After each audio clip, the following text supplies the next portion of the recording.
Hello, everyone. You know, guys, we see it every year. Students wait until April, May, or even June to start thinking about their MBA applications, right? By then, they're often rushing their GMAT and scrambling for essays. So, we are here to break that cycle.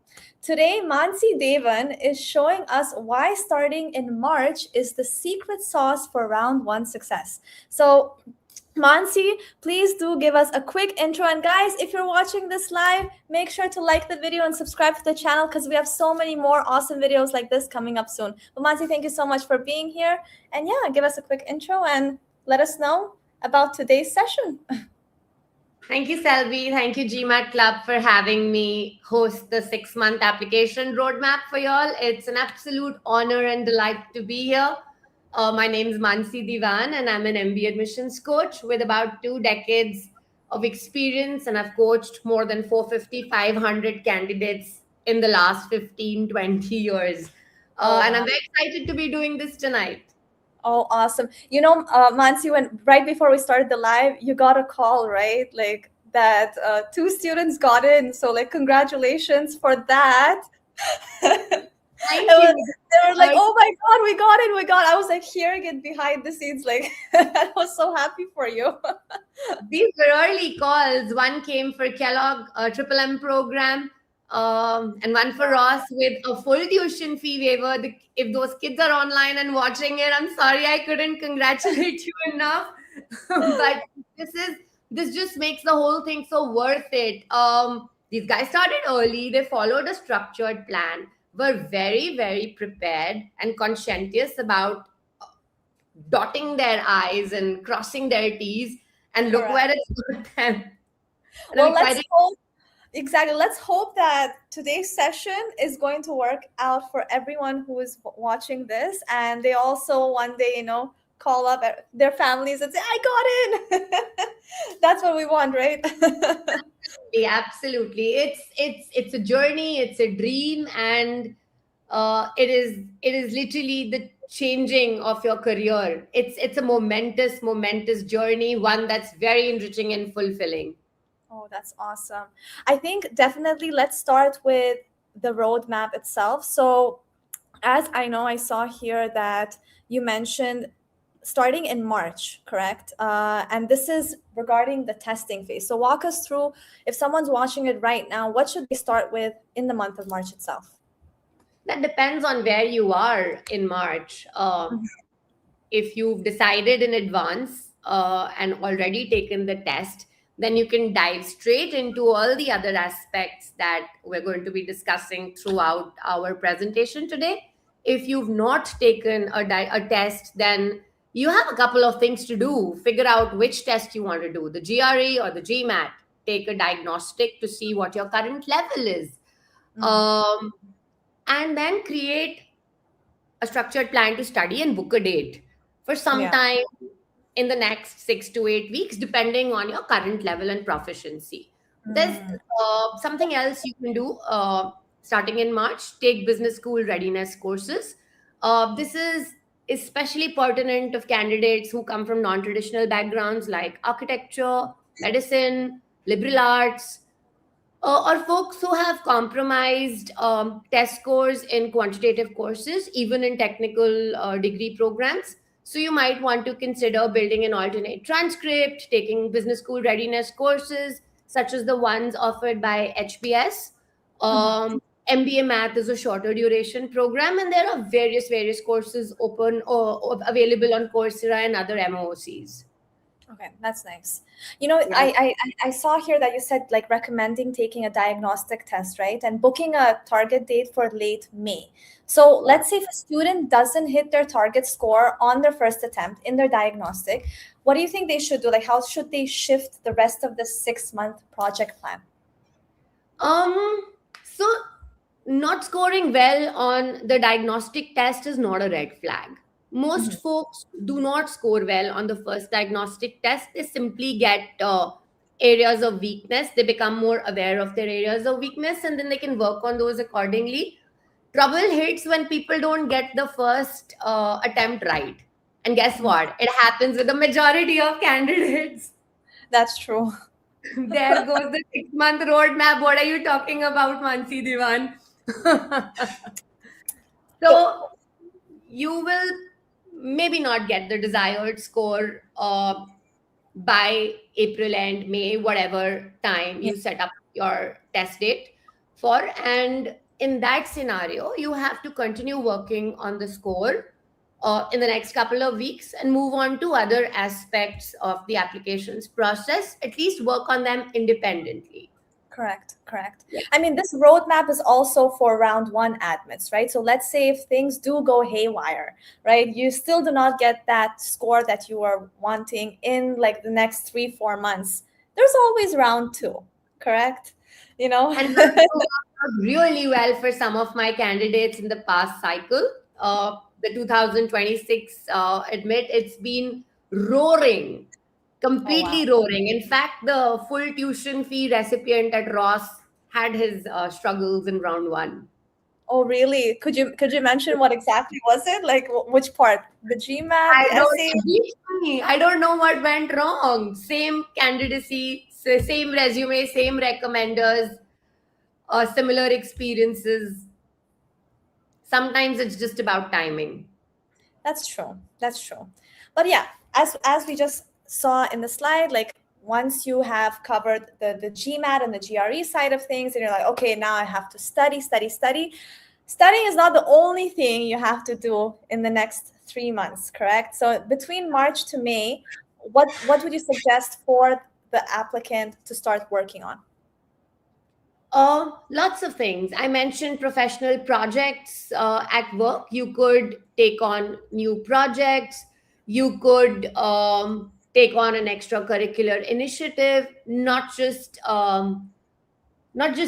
randomly sign up for initiatives, but identify areas um, within your academic and professional journey so far, your interests, your contributions, um, areas that you have done well in. It could be sports, it could be music. Maybe you were a part of the music band and participated in many competitions at college. In Mm-hmm. March, if you see an opportunity to curate a music club at work and have friendly get togethers, go for it. It shows leadership beyond work. Um, Really?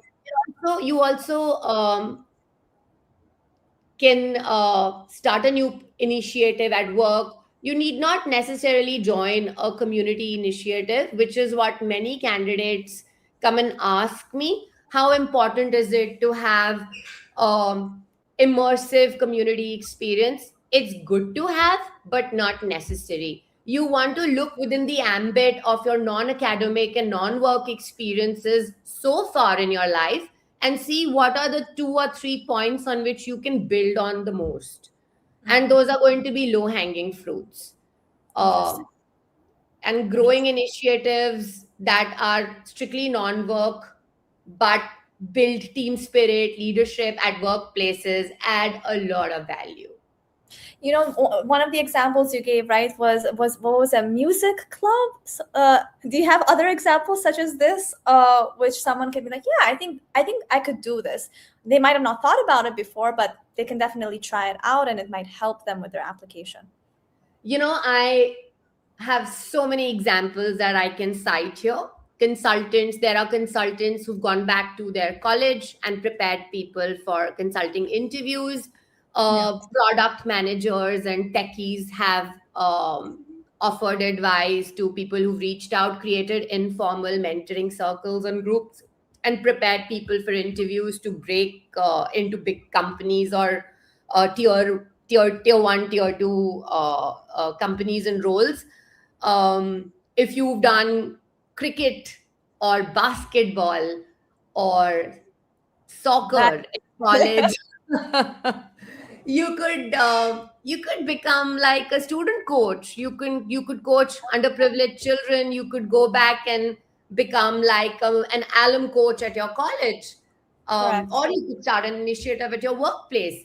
Rather than starting something new, it's best to see um, what aligns with your real interests, because only then will you be able to add substance and also speak about it compellingly in your experiences. That's interesting. Yeah, I think the sports part is something that a lot of applicants would relate to. Because I'm sure everyone would play sports or they would have a hobby, in their college days that they're like, yeah, I should try this out, but in a more professional manner. So that's interesting. And these are very, very basic clusters. People have done things like mental health initiatives, leadership connects, women forums at workplaces, city chapters, organization chapters, um, really knowledge sharing, Mm. building capabilities, creating upward mobility forums. Really, there's lots to do. All one needs to do is be innovative. Do you think if an adcom looks at your CV and they start seeing that you have started these projects at a very strategic moment, which is a few months before your application, would that be seen in a negative way or in a Very good positive? question. If you pick from within the ambit of stuff that you have done previously, then it will look like a continuum of something that was an interest area for a period of time. You can't have 5 to 6 bullets of new initiatives and involvement starting March. You can certainly have one or two, and you can build on two, three others. That's true. But it definitely should not look like, yeah, this was definitely planned out, and maybe the student is not as passionate about this as they, make it seem like it is. Any other way to make sure that, let's say, of course, I know MBA applicants have to be strategic and always informed, but if that is the case, how do they deal with it in their resume? Which I think is the thing that we might mention next, right? Like, sorry, not resume. I think we're going to come to the resume bit next. But yes, that was a question that I had in my mind, that how would they deal with that in their CV if the adcom looks at that? How would they deal with professional experiences? Uh, More of the strategic planning of their passion projects and extracurriculars. So we just spoke about the extracurriculars. Let's just look at the core fundamental bedrock of the resume, which is the work experience, right? Mm. You want to rebuild the resume. So far, everything that you've been doing has been KRA focused. You're describing your job. That's not what a business school resume is. You're looking to create an outcomes oriented resume. Let me Yeah. explain what that means. Every project you've been a part of, what is the implication of that on your team, on your organization, on the customers, on the industry? You need to think in that way. And you need to create an outcomes oriented resume. Apart from this, you have to show steady progression within your resume, how your responsibilities evolved as you've grown in your career, how have they evolved as you've moved from one company to another.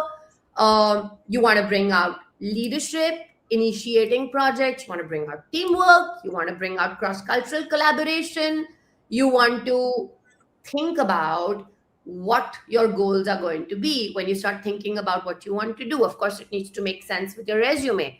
You need to see what are your pivot experiences within your resume that connect with those goals. You need to highlight those a little bit more. Yeah.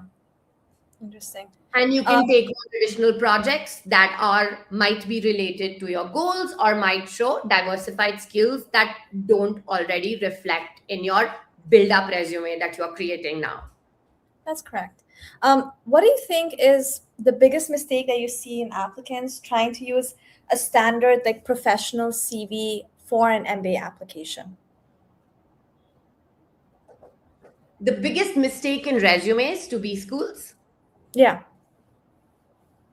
honestly, not being impact oriented enough. Hmm. Not trying to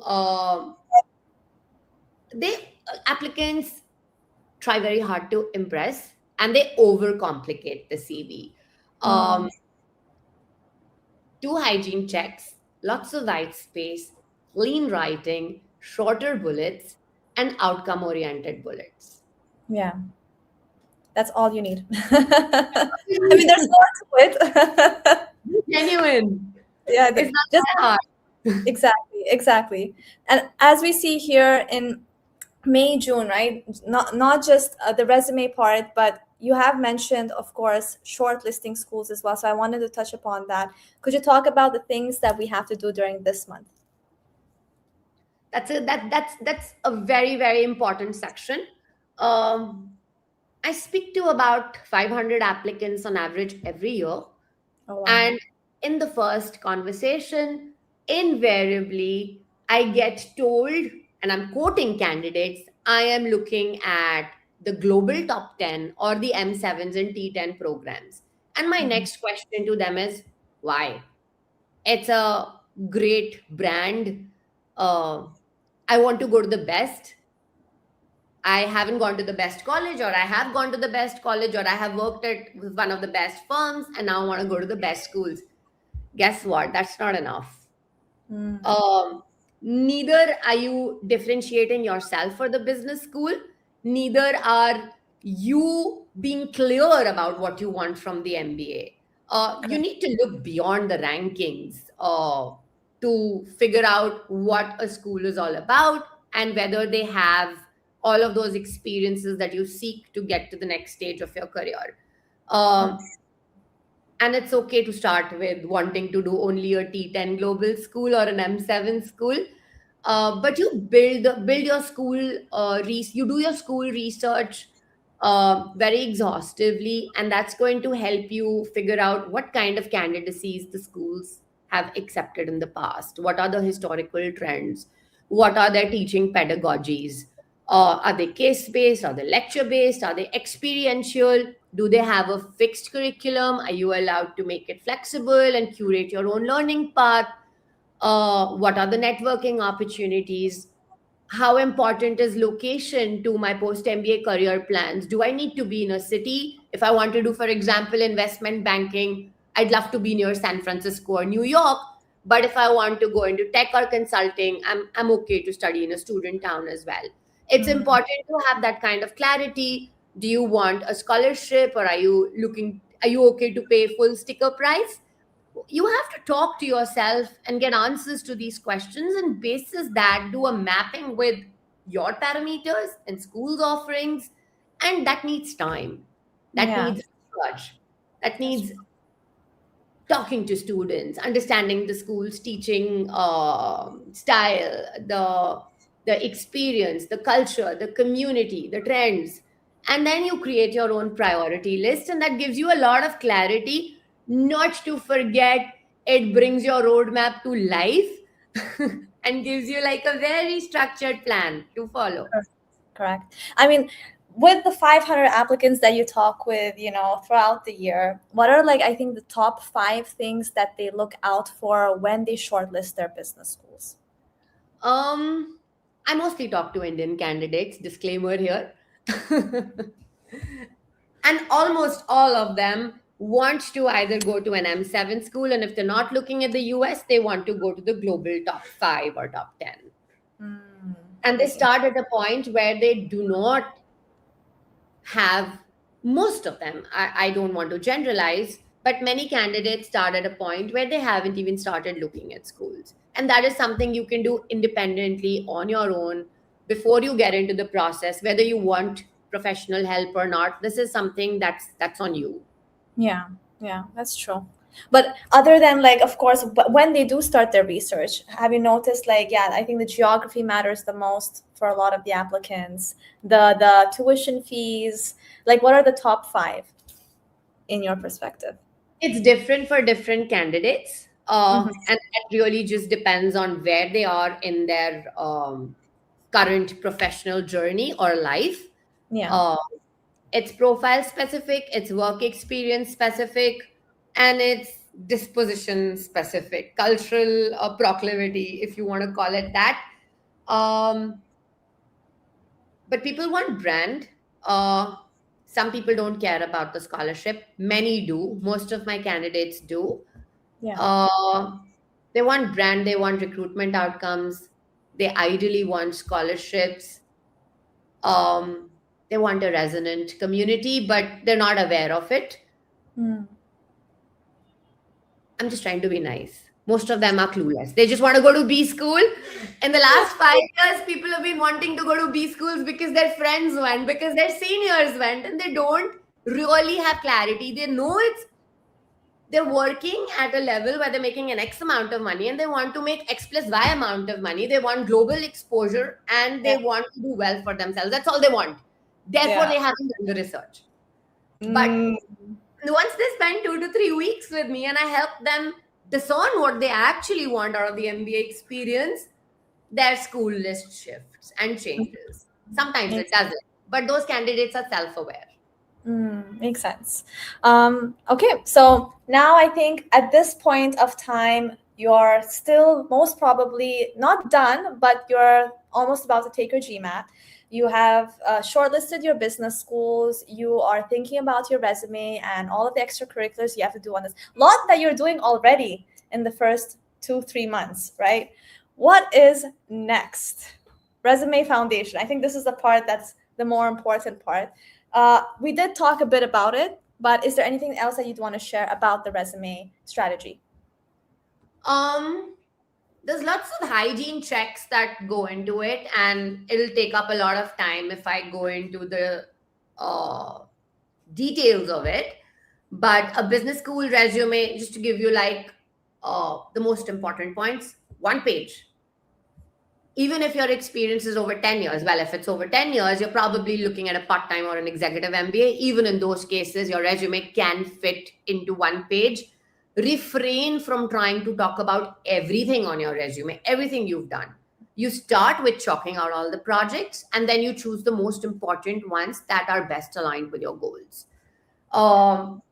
Word count, if it's going above 650, 700, you better be sure about every extra word that you're putting in. It shouldn't be.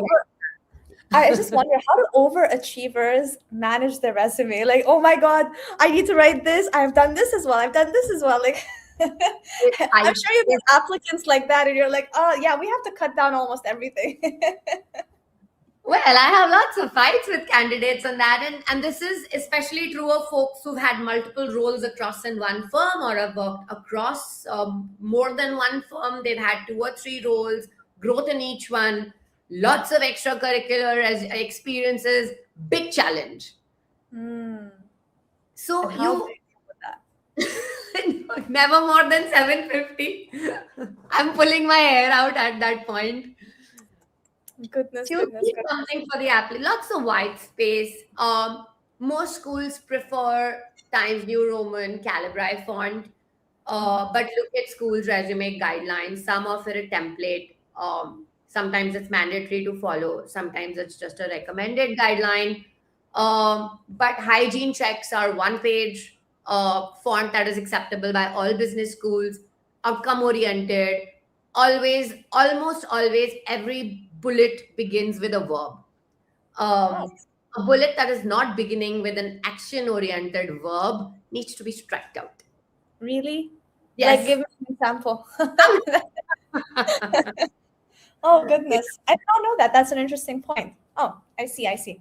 But yeah, like, I see a lot of people here that are watching live. If this video is in any way or form so far helpful, please guys, just put a like in the video so that it reaches more students. And if you do have any questions, just put them in the live chat or in the comments once the live session ends. We'd be more than happy to answer them one by one. So now the resume, you said the hygiene check, everything's done. I think by the time that you're almost done with your resume is the time that you are supposed to be done with your GMAT exam, correct? Hopefully, if you're following the timing about right, you should have been done with the GMAT. Most probably, yeah. So now comes, I think, the more scarier part of the application, I think, for a lot of applicants, thinking about your goals and your why. Talk a bit about that, Mansie, with us. Okay, now that you're done with your GMAT, you've gotten to the heart of the application, which is all of what we're going to talk about is going to entail a majority of your application. We aren't discussing recommendations yet, but once your resume is done, you want to refine your goals. And to refine your goals, you need to really think about recruitability.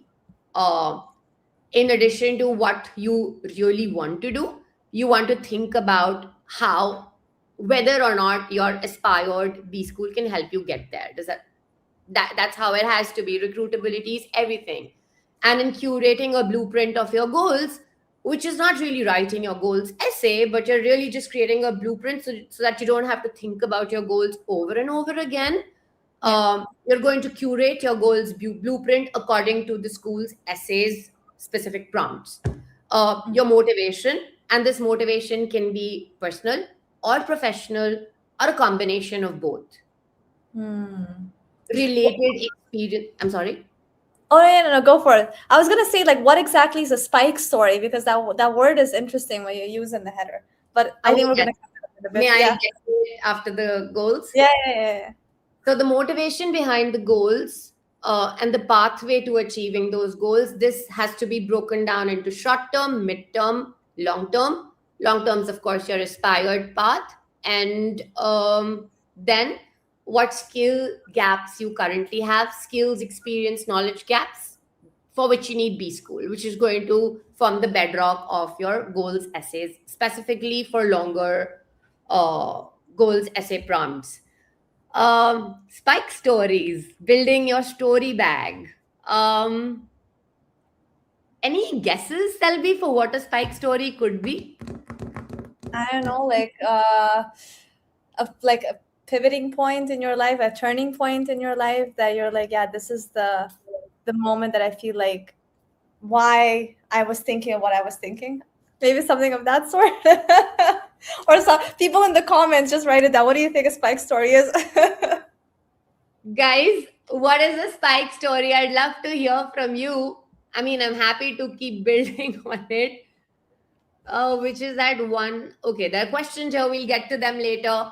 Spike stories are a huge repository of the most important life experiences that speak of your accomplishments, your passions, your skills, your motivations, and bring out unique experiences.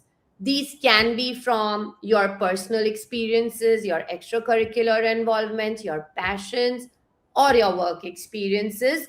And coming up with your spike story repository requires a great deal of introspection and data mining your life experiences, thinking through different facets of your academic and professional journey, experiences, projects you've done, people you've worked with, passion projects, involvement you've had, all of it, and then um, scrutinizing them, figuring out the how, why, what, so what of each one. That will automatically give you your spike stories. And now you've got lots of fodder from which to draw on for different aspects of your essays. Interesting. Even someone commented, spike story is something that differentiates you and what makes you you. Would you Absolutely. agree? Mm. Absolutely. Very well said, Shell. But I think this is something I would feel like this would be the hardest thing to think about. Because not a lot of people think about this, right? Like what makes you you? And especially for someone who does a lot of things to begin with, how do they figure that out and make sure that okay, once they found out those 3, 4 key moments, the essay writing would become much easier going forward. Let's take an example of important projects. And Yeah. these are going to be from your resume, of course. Ideally, your spike stories should be the important ones that feature on your resume. Otherwise, you wouldn't have thrown them out of your resume. That's true. And when you think just about your work, did I solve a problem that no one else was willing to solve? Did I facilitate a decision by influencing senior stakeholders? Did I innovate here? Did I build something from scratch? Did I build something without resources? Did I create something new to add value to other resources within the firm, to our company's customers? Did I turn around a failing project? Uh, did I do something new without guidance? These are all spike stories. And would it Fine. be okay if it's not like I mean, especially for someone who might have had 2, 3 jobs, right? If a spike story happens very earlier on in the timeline of their resume, would that still be okay to showcase in your application, or it has to be very recent? That's a very good question. Um, Look, it depends. If you're answering a leadership example, you want to think about 2 or 3 options. Mm-hmm. And ideally, your story should be from the more recent past, ideally 3 to 4 years. And anything before that, you need to use your discretion. You can use it, but it has to be so compelling that it completely overpowers all the other spike stories you had in the recent past. Mm, that makes sense. That makes sense. But Okay. it can't be 10 years old. I mean, it is Yeah. it should probably fall in the 5 to 6 year 5 year mark anyway. 5 year mark. Okay, that makes sense. Alrighty. Anything else that we want to mention regarding the goals and spike stories that you think would help with someone's essay writing section? Or you should have adequate examples from different timelines in your academic and professional experiences to create a wholesome spike story repository that you can easily choose from for your essays specifically. And your professional spike stories can also provide some sort of guidance to your recommenders. For example, you can reach out to them and tell them what you did on a particular project so they have more context. You're not doctoring the recommendation writing process, you're just making your recommenders more informed.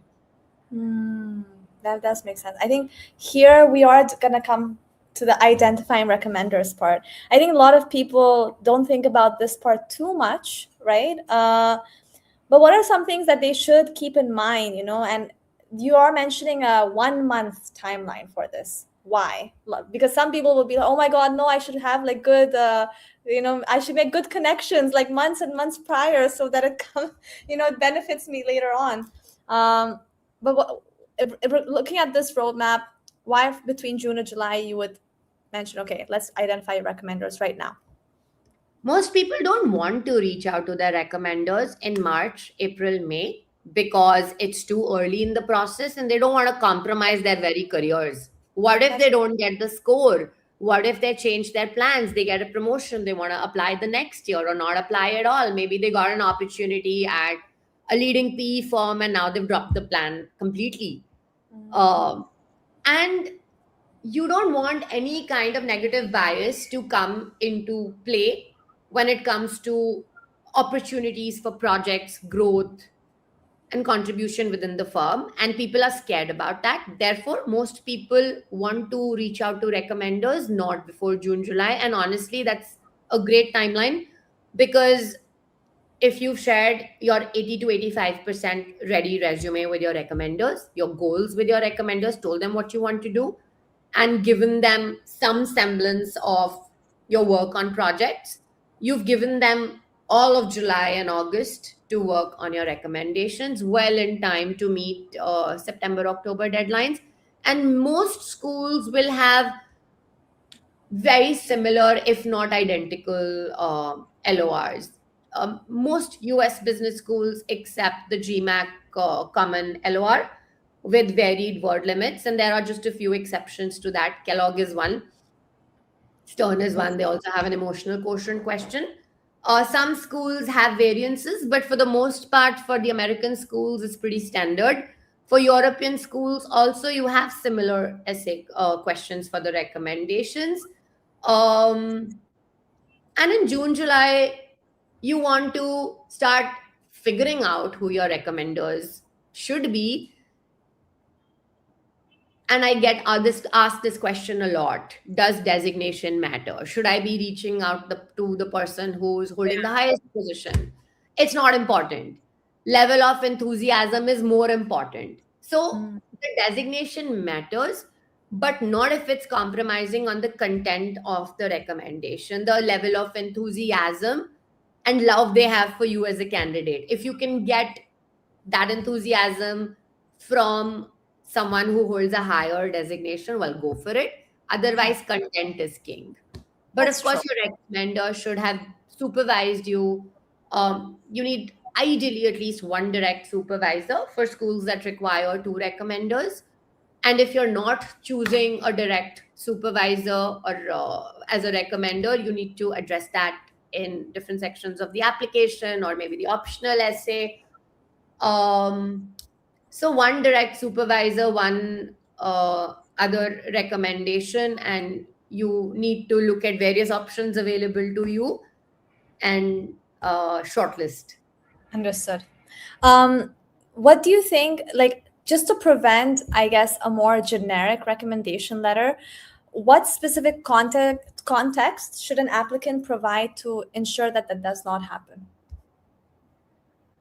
Um, you can't totally control the recommendation writing process, and if your recommendation turns out to be of poor quality, Yeah. that reflects on your ability to choose your recommenders appropriately. So you need to be very careful. And sometimes people who you feel are going to be strong proponents end up being reserved, and someone you didn't even think could write you a strong recommendation comes across as very enthusiastic. So always have backups.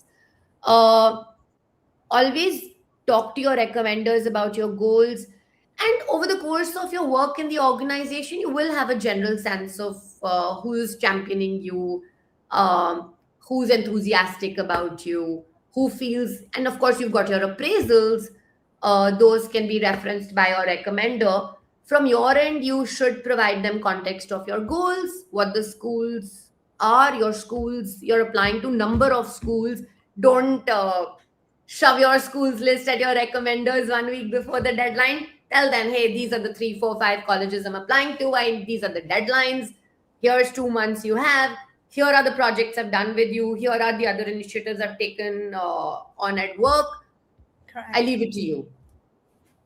But I think you maybe shouldn't leave it to them too much, right? There should be some to and fro conversation so that they No. remember that they have to. No. How will you get that third party authenticity of perspective if you want to control the recommendation too much? That's not your job. Focus That's on all. what you can control: the essays, the applications, the networking, attend more coffee chats. Solid advice. That's true. That's true. But Yeah. prior to the application happening, would you still recommend the student to just message the recommender or give them a slight feedback on maybe what they could write? No, nothing? No, just fully leave it up to them. I mean, we don't live in a picture perfect world, and there may be people who are doing it. But my advice is to choose your recommenders wisely. Make an informed decision about who you want to endorse your candidacy, and then let them do it. Yeah, that makes sense. Alrighty. Okay, so And now we sorry to interject. You might want to use one additional criteria: whether your recommenders have written for other candidates from your firm in the past, and what have been those candidates' outcomes. So yeah, someone who's written recommendations for other candidates is mostly going to write a good one for you as well. that's solid advice. Yeah, I agree with that. All right. So now that we've identified the recommenders, the GMAT score is done, resume is done, and you sort of have an idea of what the essays are going to be like, I guess now comes the big chunk of the application. I think the most scariest part, right? The essay prep. Talk a bit about Mansie. By this time, the essays are out. Schools have released their essays. They released them sometime in June, late June, early July. In 25, they released them so late, probably because they didn't want candidates to use AI too much and have less time to submit. So it's even more important. We don't know what the trend's going to be this year, but if schools are going to release their prompts later again, it's so important to have your spike stories ready so that you don't have to start your thinking process from the scratch. Interesting. I see here story repository. Talk us through what exactly is that. From all your spike experiences, now the schools have released essays, or You create school wise folders or files, Google Sheets, lots of kids like to work on.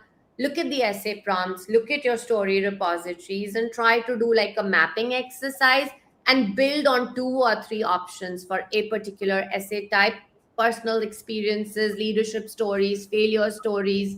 The goals, of course, remains standard, but you want to try and refine various narratives from within your story repository to choose the best one and then work on it. Interesting. What's like the, I guess, the craziest things that you had to deal with during the essay prep? Oh, AI ruined my life.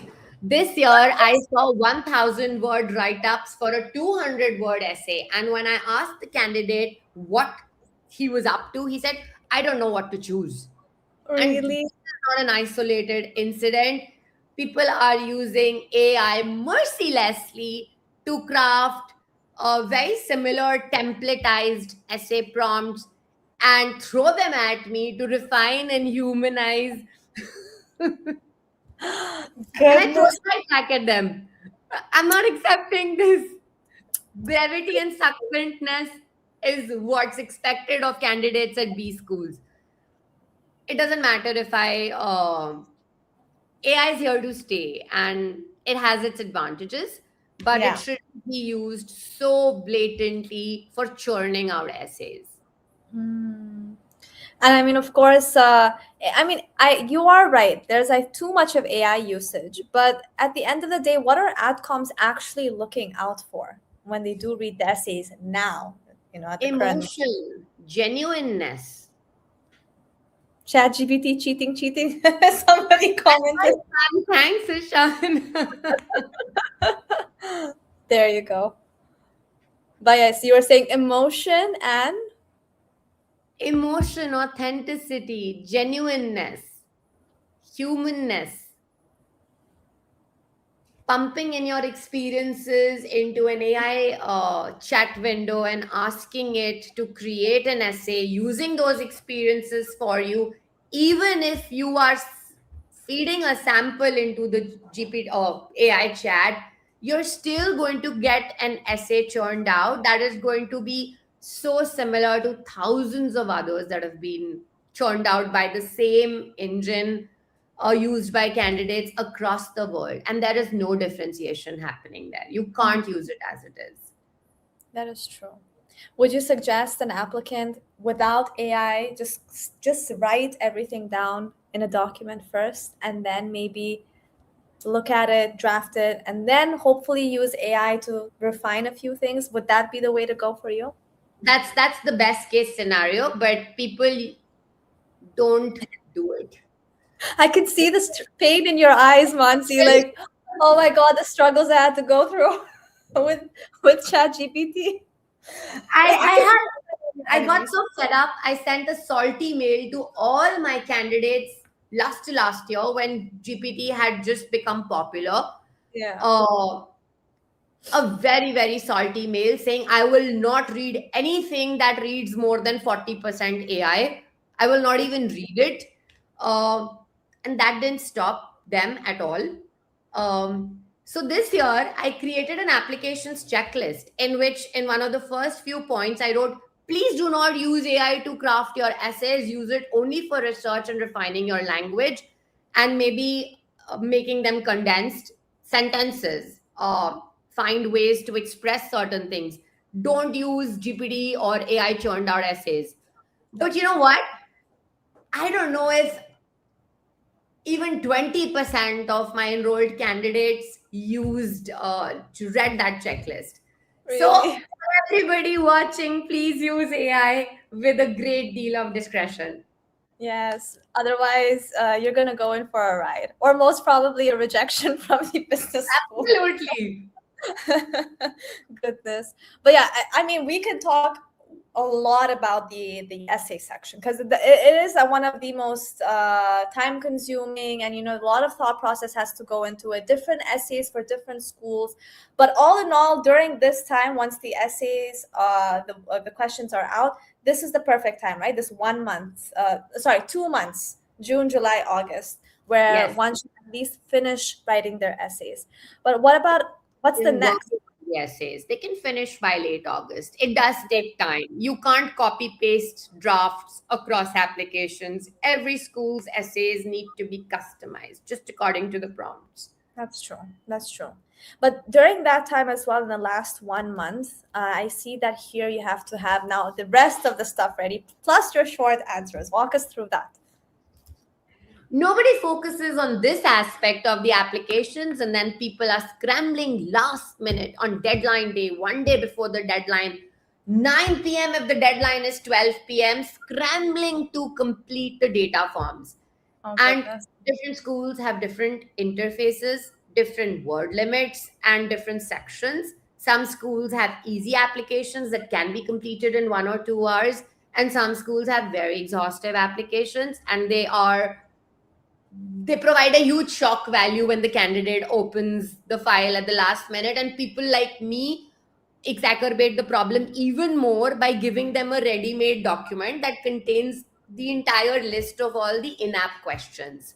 In order to be in a position of strength and power and do justice to the 6 month roadmap that you're hopefully trying to follow, create a repository of all of your important life experiences, your professional academic experiences. Break it down in college, awards, scholarships, extracurricular involvements, competitions, club affiliations, everything. Do the same thing for work. Now, the applications have work experience section where sometimes responsibilities, awards, accomplishments are asked for separately.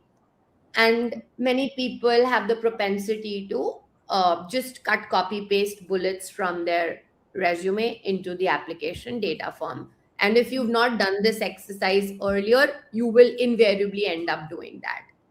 I see. I see. So for each experience, each firm, each designation, now lists down the work that you did. You can describe your work a little bit more, remove yourself from that outcomes oriented resume, provide a little bit more context of the team you're up, like the people you worked with, details of the project you did, technical interfaces you worked on for which teams, etc., accomplishments, extracurricular experiences at work.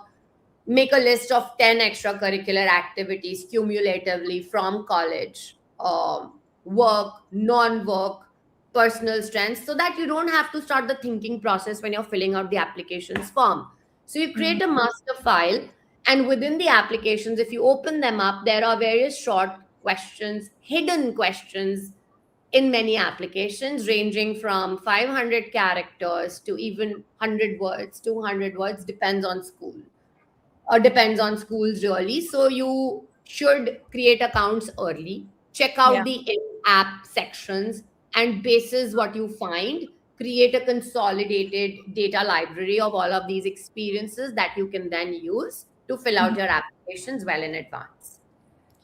I have a like a more personal. How many, whenever the application deadlines are coming up, how many times do you get calls throughout the night and they're like, Mansi, There are oh my people God, I here don't have. with me at 3 a.m. attending this meeting. Oh my goodness. But this is the best time to have like your Excel skills ready at hand, have everything like, put out in front of you and just like copy paste, copy paste, copy paste, right? But goodness, okay. But this part makes sense, and even the short answers, right? Because essays do have like there are small tidbits here and there. Even Yeah. this part can be thought about at the end, not during your whole essay preparation No, time.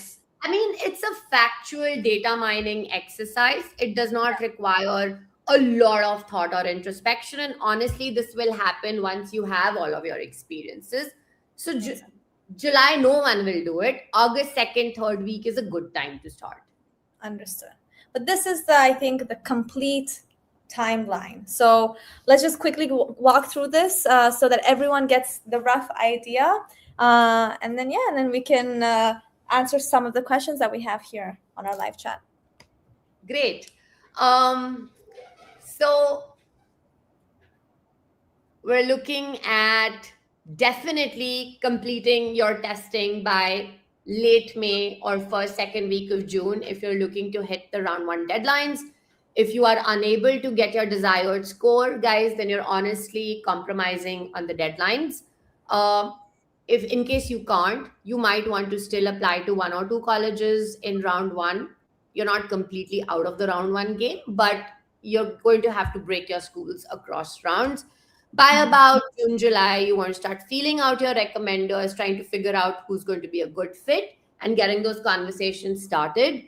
Um, Between May and June, you're also doing your school specific research, you're building your resume, you're attending coffee chats, you're networking with students and alums, and you're creating your story repositories. June, July, you work on recommendations, hopefully, get the test score sorted if you haven't done it already. And late June, early July, all through August, work on essays to comfortably submit before the first week of September. Yes. So that nothing comes last minute and you're calling, you know, at like And Mansi can sleep at 10:30 p.m. good. Stressful times, right? Stressful. It's the season for that. Yes. But there, I feel like this is a great 6-month roadmap for anyone who is watching the video today. This is the best time to start. And hey, like, you know, if you can manage to get that test part done with by like May, June, then you're really good to go for round one. Yeah. But yeah, let's answer. There are only few questions here, but guys, don't worry. The live session, once it's up, feel free to comment as many questions as you'd like in the video down below, and we'll do our best to answer them. So someone here has asked, hi Mansi, which is that one biggest factor that stands out between an M7 candidate and the rest of the world MBAs? That's $1 million question because there is no set formula for getting into an M7 school. If there was, then someone from a non-feeder company would never get to an M7 school. Someone with a less than average score would also never get into an M7 school. You honestly just need to try. But to see the probability of getting in, there isn't any absolute answer. No one can really tell you whether or not you're getting into an M7 school. But past trends, test scores, strong academic performance, specific colleges, although that mold is breaking more and more. You got kids from private universities going to M7 schools all the time. I hold the distinction of sending the first Shiv Nadar student to Kellogg. Thank you very much. Oh, wow. Right. Test score, academic performances are important. There are some companies that are valued highly, but that's also not a guarantee. But to have a fighting chance of acceptance at an M7 school, you need to have work experience that is close to their average, strong demonstrated leadership, industry that the school values, excellent test scores, and academic performance. Makes sense. Another question was, even if the recruitability post MBA is an unknown, how can we showcase a better chance of succeeding in our unique career path post MBA? Look, depends on what the career path is. If it is related to something you've already done before, Ayush, you can show existing networks and research done to come back to the industry function you're a part of. If you're an entrepreneur, then recruitability is no problem. If you're employer sponsored, you're okay. Without that, you have to explain to the admissions teams that you will in fact be recruitable. Without doing that, you're at a disadvantage. That's true. Alrighty. Guys, if you have any more questions, don't worry. Just ask them in the comments section down below once the live session is up. And hey, if this helped you in any way, which I am sure it should have, please make sure to like the video and subscribe to the channel if you haven't. Mansi, any last words that you have for our YouTube audience? Show me the love, audience. This is my very first time doing this, and I hope to do more of this in the coming few weeks. Please keep joining in. Please like and please subscribe. Thank you very much for watching. Have a good day, good night, wherever you all are. Bye. Bye.